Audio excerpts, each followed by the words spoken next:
Oi gente, meu nome é Carol, eu sou estudante do curso de Direito e a gente está aqui em frente ao fórum para conhecer um pouco mais sobre o Sejusc, o Centro Judiciário de Soluções de Conflitos e Cidadania. E aí nós já estávamos entrando no fórum, indo a caminho do Sejusc, para poder fazer a entrevista com a Marisa, que é a coordenadora do Sejusc, para a gente entender melhor como funciona. Prazer estar aqui presente, com a disponibilidade de horário. Eu queria que você se apresentasse brevemente sobre você, sobre sua carreira profissional. Me chamo Marisa. Eu sempre gosto de me apresentar primeiro quem eu sou, né? Eu sempre tenho uma vertente diferente entre o que a gente é e o que a gente exerce como profissional, né?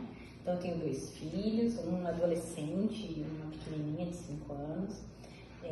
Sou casada, sou filha do Pedro e da Lúcia, lá do interior, aqui de Cascavel. E a minha carreira profissional se iniciou sempre aí como servidora pública, primeiro municipal. Trabalhei na prefeitura municipal aqui como secretária de escola, depois trabalhei no Sense como educadora social, então tenho essa experiência um pouco de ter atuado com adolescência em conflito com a lei lá na base, né?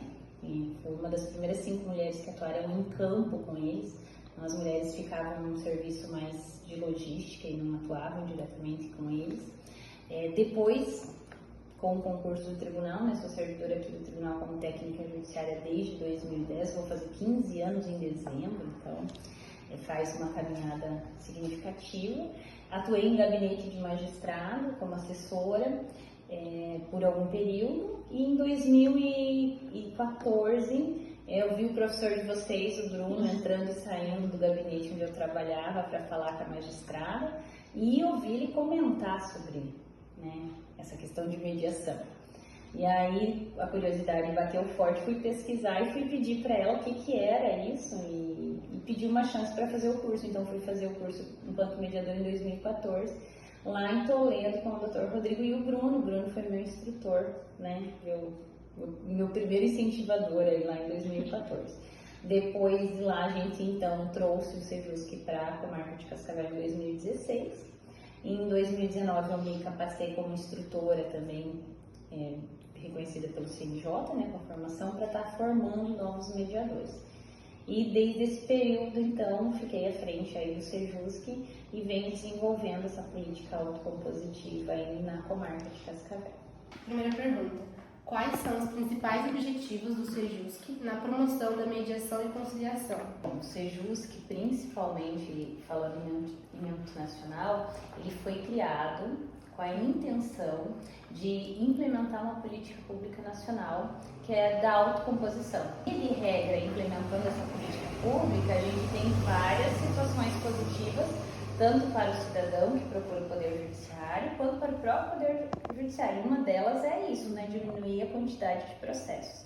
Na outra é incentivar que as partes elas sejam protagonistas do seu próprio conflito, elas possam decidir por si só qual que é a melhor solução para a situação que leva elas até o judiciário. E na outra situação a gente tem também uma cultura de pacificação social, que a gente quebra um pouco aquela cultura do litígio, que tudo deve ser resolvido ou decidido por um juiz, e a gente volta para a parte de novo, esse empoderamento dela falar sobre suas situações, principalmente quando a gente trata de questões que são família, questões cíveis, né? Não digo âmbito criminal, que realmente precisa da intervenção.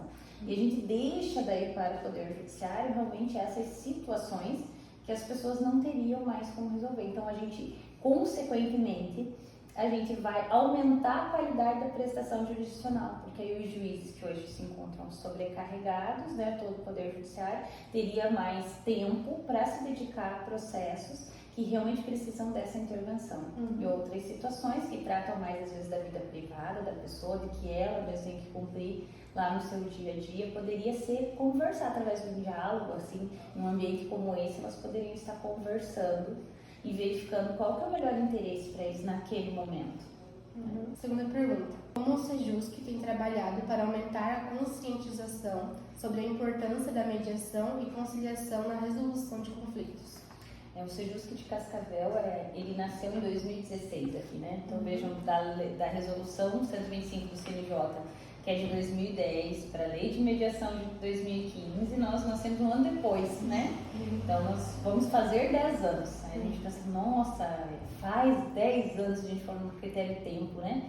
Aí você fala assim, mas para a questão jurídica ou para uma questão de implementação de uma nova metodologia, de um novo jeito de olhar para os conflitos, ela é pequena. Então, a gente pode dizer que a gente tem uma criança ainda aqui. E a gente, desde 2016, quando veio essa ideia dentro do Poder Judiciário, a gente buscou parcerias junto com a OAB aqui para sentar e conversar com os advogados, para dizer que a gente não estava, o SEJUSC não estava chegando para tirar o espaço de ninguém, pelo contrário, né? A gente estava vindo para oferecer uma outra porta, uma outra oportunidade para os advogados, que vai trazer mais celeridade, mais eficiência, mais resultados para eles também. E a gente sempre teve um canal de comunicação muito aberto, então a gente sempre vem em conversas com a OAB, que é a instituição que representa os advogados, e ao mesmo tempo parceria com as instituições formadoras, que é as instituições de ensino como a que vocês estão vinculadas. Então a gente criou convênios e eles têm postos de atendimento lá dentro da faculdade que nos auxiliam na via pré-processual, que é uma das vias de atuação do SEJUSC, que não existe um processo ainda, né? As partes procuram essa audiência, essa sessão de mediação e conciliação, para que elas possam conversar antes mesmo de ter procurado um advogado para entrar com uma ação judicial. Então a gente tem esse apoio e, claro, daí sendo sempre bem aberta a instituição de ensino para que a gente faça um trabalho, né, de formação, de acompanhamento, para que vocês, enquanto acadêmicos, mudem isso, né? Porque eu acho que o papel fundamental está aí, está dentro da instituição de ensino e na mudança da nossa mentalidade enquanto futuros operadores do direito. Quais tipos de conflitos são mais frequentemente tratados no SEJUSC? Aqui na via processual, que já está judicializada. Então, vem todas as audiências das 5 varas cíveis, vem das 2 varas de família, vem da fazenda pública, vem da infância e juventude, tá? E vem dos juizados criminais quando é mediação, tá? Ou juizado especial também, cível, quando é mediação, quando a conciliação é realizada por eles lá. Ainda, tá? E na via pré-processual também, família, cível, fazendário, também temos várias aberturas. Ainda algumas demandas são menos frequentes. O nosso carro-chefe hoje, na questão de a gente vê o maior resultado, e quando eu falo em resultado, agora eu estou falando de números, tá? Então, porque a gente tem que se basear numa estatística, não que o SEJUSC ele preze por números de composições, mas a gente usa isso como uma ferramenta para medir a qualidade, porque nós, enquanto mediadores aqui, não estamos vinculados ao acordo, ao consenso, mas os números demonstram um resultado positivo. Então, por exemplo, se a gente teve as 2 partes, elas concordaram em participar dessa sessão e ele foi efetivo, né, teve um resultado positivo, a gente pode ter um índice que, olha, então realmente a qualidade ou essa oportunidade ela é realmente significativa, ela deve ser oferecida. E aí, nesse sentido, a gente alcança os melhores índices dentro da seara da família. Na seara da família, a gente chegou já a ter 70% de consenso construído em audiência, porque aí há um outro revés, né? Tipo, por exemplo, a gente veio e conversou. Neste momento aqui não foi possível a gente construir, mas a gente saiu, ficou em casa pensando sobre aquilo que a gente refletiu juntos aqui, e daqui a pouco, antes da audiência de instrução, antes da sentença, a gente protocola um acordo. Então, esse é reflexo daquilo que a gente produziu em audiência e que a gente hoje não contabiliza. Isso que o Código e a Lei de Mediação traz, que é dever de todos os sujeitos do processo estimularem a composição a qualquer tempo. Então, os resultados hoje a gente vê que são significativos, em termos de números. E se eu te falar em termos de efetividade, aí eles é outro padrão. Porque quem melhor para cumprir aquilo que a pessoa diz que pode cumprir do que ela cumprir uma ordem judicial que alguém está mandando ela fazer. Né? Perceba quando você se compromete em algo no dia a dia. Se você se comprometeu, é muito fácil de cumprir do que a Marisa mandou você fazer, ou teu pai, tua mãe mandou você fazer. Então, veja que a gente aciona gatilhos de autorresponsabilidade, perante aquela tua situação, sabe? E aí tem um alto índice de cumprimento também. Como o Sejusc garante a imparcialidade e a neutralidade durante os processos de mediação e conciliação? Isso é realmente passado nos cursos de formação, no treinamento que a gente dá para os mediadores e conciliadores, mas claro que a gente tem que ter muita seriedade e dever ético do próprio conciliador e do próprio mediador, para que ele, naquele momento em que ele perceba que ele tem algum vínculo, que ele está sendo parcial, ele mesmo possa se corrigir ou dizer. Em caso de impedimento de suspeição, por exemplo, ele antes, quando ele pega o nome ou vê o processo que ele está designado, ele vai ter que verificar se é parente, amigo íntimo, etc. Se ele conhece, por exemplo, eu já fiz algumas mediações em que eu conhecia as pessoas, né? Que eu conhecia a parte. Então você conta, olha, eu não sou amigo íntimo, a gente não convive, mas eu tenho essa pessoa nas minhas redes sociais. Então a transparência perante as partes, isso aumenta a nossa credibilidade. Se a parte dissesse para mim, olha, eu não me sinto confortável com você conduzindo diante do que você acabou de me expor, eu vou me retirar e vem outro. Entendeu? A gente redesigna, se não tem alguém para substituir no momento, se tiver, entra outra pessoa. Então a gente lida muito com essa transparência. Primeiro, comigo mesmo, porque é um autocuidado enquanto mediadora para que o meu trabalho seja cumprido da melhor forma possível, né?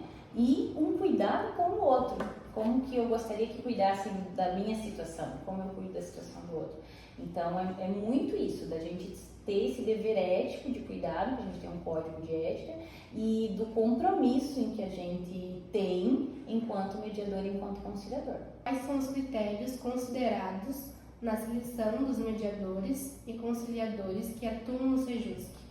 Na verdade, para ser mediador, a gente tem alguns requisitos objetivos da lei de mediação, que tem que ser 2 anos formado em qualquer nível superior, né? E claro, a gente não faz prova nessa seleção, a gente faz apenas uma entrevista, porque o curso é um curso que ele demanda um envolvimento e um compromisso muito grande do candidato, né, do cursista, porque eles são 100 horas. Então é 40 horas teóricas, mais 60 horas práticas, e você fica vinculado ao Sejusc por 1 ano. Então você tem que ter uma disponibilidade de tempo, tem que ter um planejamento na sua agenda, que você consiga cumprir isso. Porque a intenção da gente não é só formar na parte teórica, que a pessoa consiga as 60 horas. E a partir disso você fica vinculado por mais 1 ano. Você certificou, você fica vinculado por mais 1 ano. Você justo tendo que cumprir uma vez ao mês, uma vez cada 2 meses. Por que o tribunal faz isso e a política do Tribunal do Paraná é essa? Porque nós damos o curso de formação de forma gratuita e não tem custo, entendeu? Então seria a contrapartida por esse curso, que em alguns estados são cobrados, né? Algumas instituições credenciadas cobram um valor significativo e aqui não é cobrado. Então, mas seria a contrapartida ter esse profissional, depois de certificado, também colaborando com as novas pessoas que estão em formação. Porque a nossa intenção é essa, é ter um quadro que ele sempre está entrando alguém novo com a formação teórica que a gente desfresca, né? Acabou de passar, com aquele que já está na rotina, que às vezes já está com os vícios do dia a dia, sabe? Eu pulo uma etapa, esse aqui é mais difícil de aplicar, essa ferramenta, então eu não me desafio. Quando chega esse cursista novo que está me acompanhando, eu disse, ele está aqui para aprender, então vamos lá. E aí eu resgato esse compromisso com a capacitação continuada, de estar todo dia tentando dar o seu melhor, sabe? Que tipo de formação ou capacitação os mediadores recebem para atuar em casos de mediação? Essa formação de 100 horas, 40 horas teóricas, normalmente é uma semana cheia, que são instrutores habilitados pelo CNJ, né, do qual o Bruno faz parte do quadro, eu faço parte do quadro. Cada formador, ele pode formar no máximo até 10 alunos só. Então, por exemplo, a gente dá uma turma de 40, a gente precisa de 4 instrutores, tá?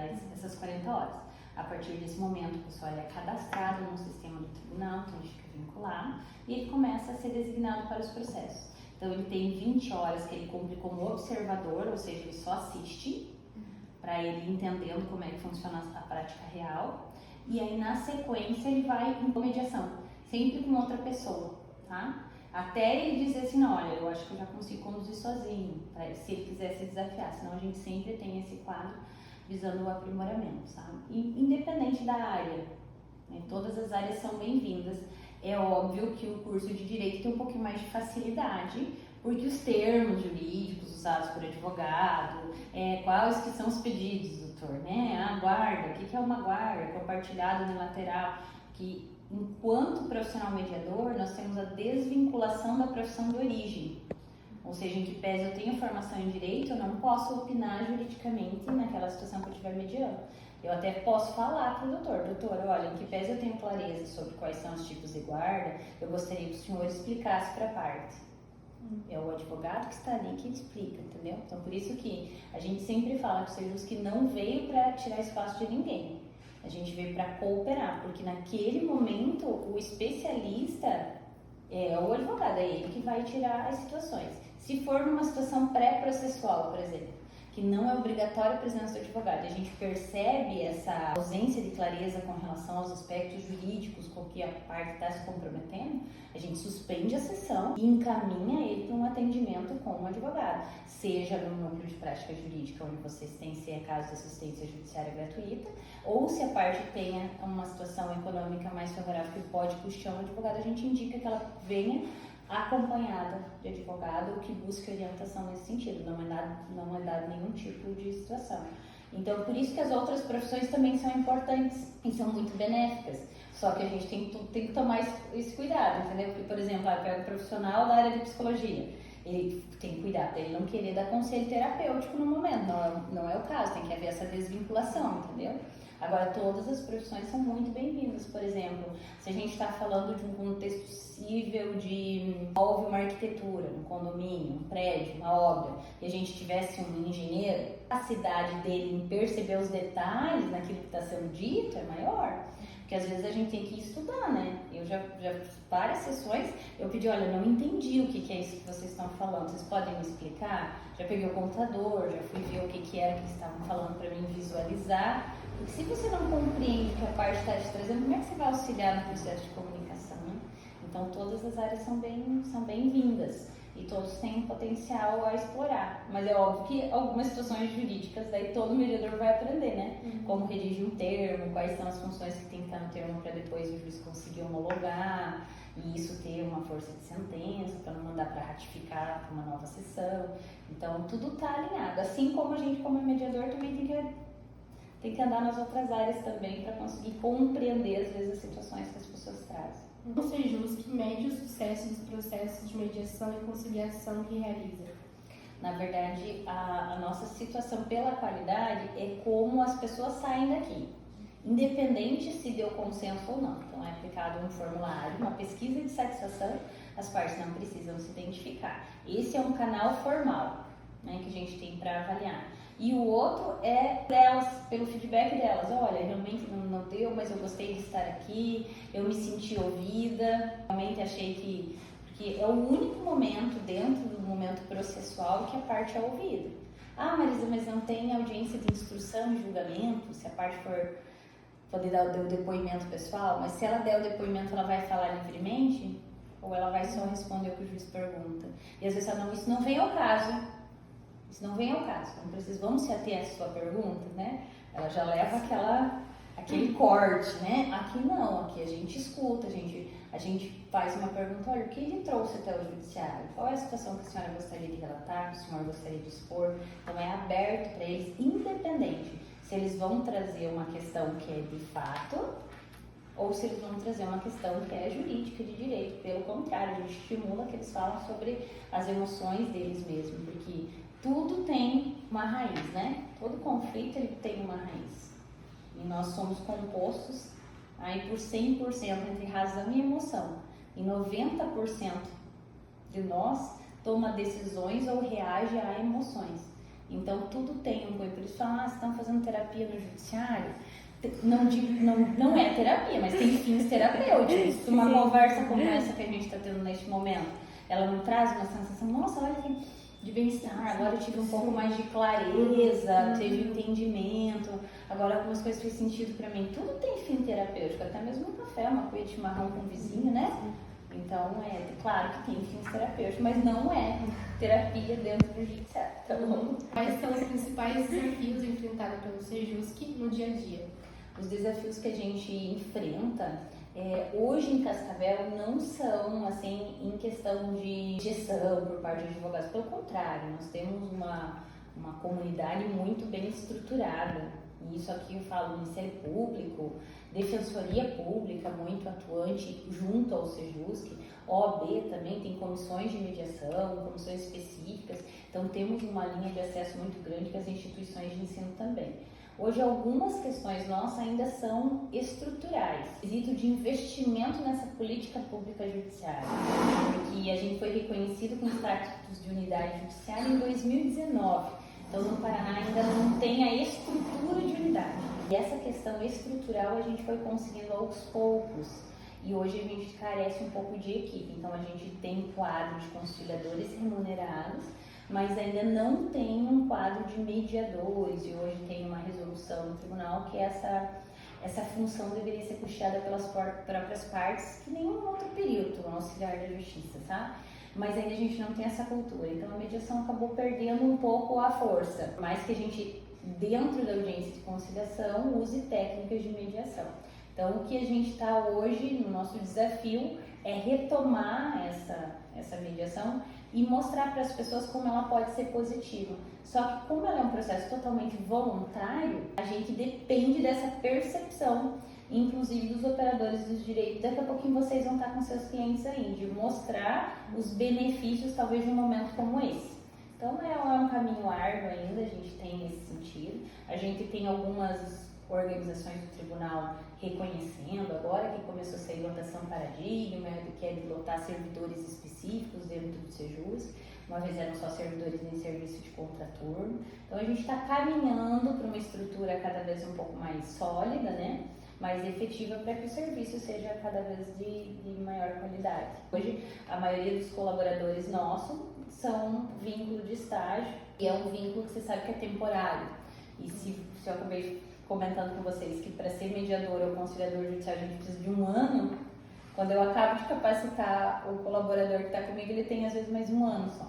E para ser facilitador de JE, que é a outra porta que a gente tem dentro do Sejusc, é também 1 ano e meio, 2 anos. Então a gente precisa de um corpo mais permanente para que a gente consiga avançar cada vez mais no que se refere à qualidade. Então a gente tem várias coisas que a gente tem que ir contando com a boa vontade das pessoas que participam, do comprometimento dos mediadores e com os advogados também, porque eles acabam trazendo e sinalizando: olha, Marisa, hoje no momento parece que não estava muito adequada a sessão, a gente senta, conversa, alinha a rota, né? Porque a gente trabalha com pessoas e pessoas estão sujeitas a falhas, e isso a gente vai ter que ir aos poucos tentando dar o nosso melhor a cada dia. O Sejusc oferece algum tipo de suporte ou acompanhamento para as partes após a resolução do conflito? Não, na mediação não, as partes saem, os encaminhamentos lá dentro do processo, ou na via pré, se elas precisarem de alguma coisa, por exemplo, a gente orienta alguns canais. Vamos supor, se é uma família muito carente, que precisa de um auxílio do município, a gente encaminha para assistência social, alguns encaminhamentos sim. No processual também. Agora, na justiça restaurativa aí não, tá? Na justiça restaurativa são outras fases. Então a família ela passa por um encontro individual primeiro sozinho, a gente chama de pré-círculo. Na sequência vem para o círculo conjunto com a outra parte. E depois tem um pós-círculo, que é verificado se aquilo que foi construído naquele momento do círculo foi cumprido. Então tem um acompanhamento, sabe? E o que a gente oferece hoje, em parceria com as varas da família, são as oficinas de parentalidade, tá? Então, naquele momento em que hoje são acadêmicos de psicologia que assessoram e também, às vezes, acadêmicos de direito que vão tirar dúvidas sobre o que é a conjugalidade, o que é a parentalidade, né? Para, às vezes, trazer a reflexão que os pais eles se separaram enquanto casal, mas continuam sendo pai e mãe. E aí, então, a gente tem trabalhado nessa seara para a gente conseguir uma reflexão maior antes da parte vir para a audiência. Ou mesmo a gente oferece isso aqui. Então, o espaço para a oficina, às vezes, quando chegar na audiência de instrução e julgamento, é oferecida a composição de novo. Então, tem uma pessoa lá que vai oferecer a composição e eles, às vezes, com essa reflexão, eles decidem conversar sobre o que é melhor para a criança naquele momento, o que é melhor para eles enquanto casal. Então, algumas outras searas assim. Existem planos para expandir ou melhorar os serviços oferecidos pelo Sejusc no futuro? Se sim, quais seriam essas melhorias? Plano a gente tem um monte, a gente às vezes só não tem braço, né? Porque o Sejusc é muito amplo, além do pré, tem o CID, né? Que são projetos que podem ser desenvolvidos junto à comunidade. Por exemplo, nas escolas, de mediação, projetos de círculos dentro das instituições de ensino, dentro dos ambientes empresariais.